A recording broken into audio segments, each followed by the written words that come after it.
na daw na nasabi sa ICC. Anong reaction natin po?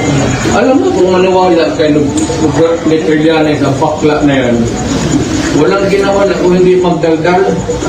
Huwag kayong hindi ko nga sinasagot eh. Kaya hindi ko sinasagutin yung buuanan. Wala. Kaya ang isang misteryo. May isang tao na bobo, bakit lumusot sa PMA? Hindi naman nakipaglaban sa Mindanao. Walang ginawa ang kulol kung hindi magkudita, gumawa ng kaguluhan sa bayan natin. Tapos ngayon, siya pa yung hero. Siya pa yung kala mo, the idiot, itong si Trillanes. Ano ang style ng buang na yan? Kung katabi ka niya at ayaw niya ikaw, pipinturahan ka niya ng itong para maging puti ang ulol na yan. Wala namang medal of valor, wala namang medal of merit, tapos nagwala dyan sa... Alam mo, kung ako ang presidente ng panahon na yun, patay na yan. Kung ako ng presidente tapos mag-mutiny na doon, matagal ng kasabay siguro ng nitong ibang cemetery. Mahirap kay Nograles ay Trillanes, akala niya matapang siya. Yung pagkakala niya kay sundalo siya, ay dumaan ng PMA. Malaki ang respeto ko sa mga sundalo. PMA yan. Pero itong ulol na ito, at bakit sumalig na yan sa inyo? Siya lang may utak, siya yung may bayag na Trillanes. Tumahimik ka na lang, wala ka nang ginawa. Wala ka nang ginawa sa bayan mo.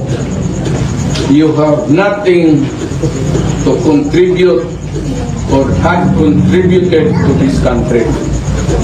Nag-umpisa ka, lumabas ka ng barak, gulo ka, binigyan ka ng amnesty. Ngayon, ang bunganga mo, bunganga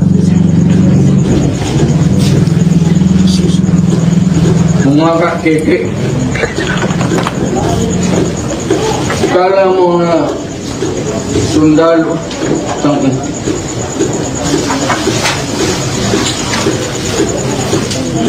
wala. Anong contribution niya?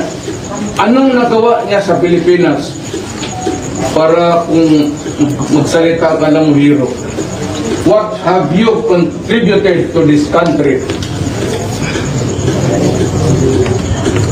May nahatid ka ba ng kapwa mo Pilipino na pobre na nahatid mo sa ospital? Nalagaan mo? Nagpakain ka ba dyan sa mahirap ng tao sa Maynila?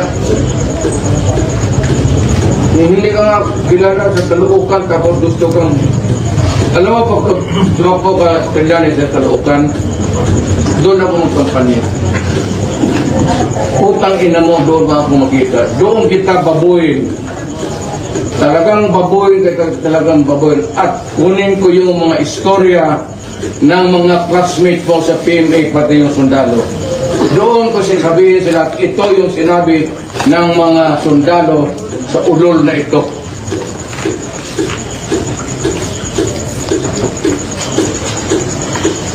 Ang problema nito, hindi ang misteryo natin is kung natuli ba itong animal na ito.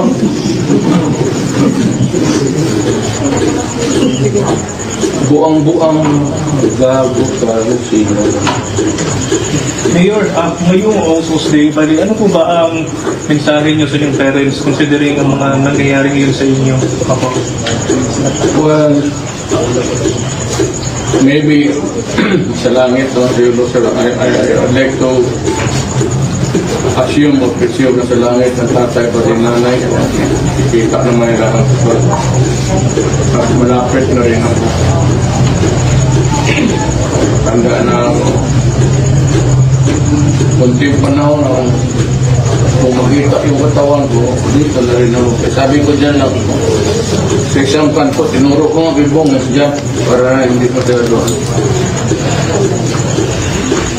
Yung mga ganon, because of my Chinese ancestry. Di ba alam ng tao siguro na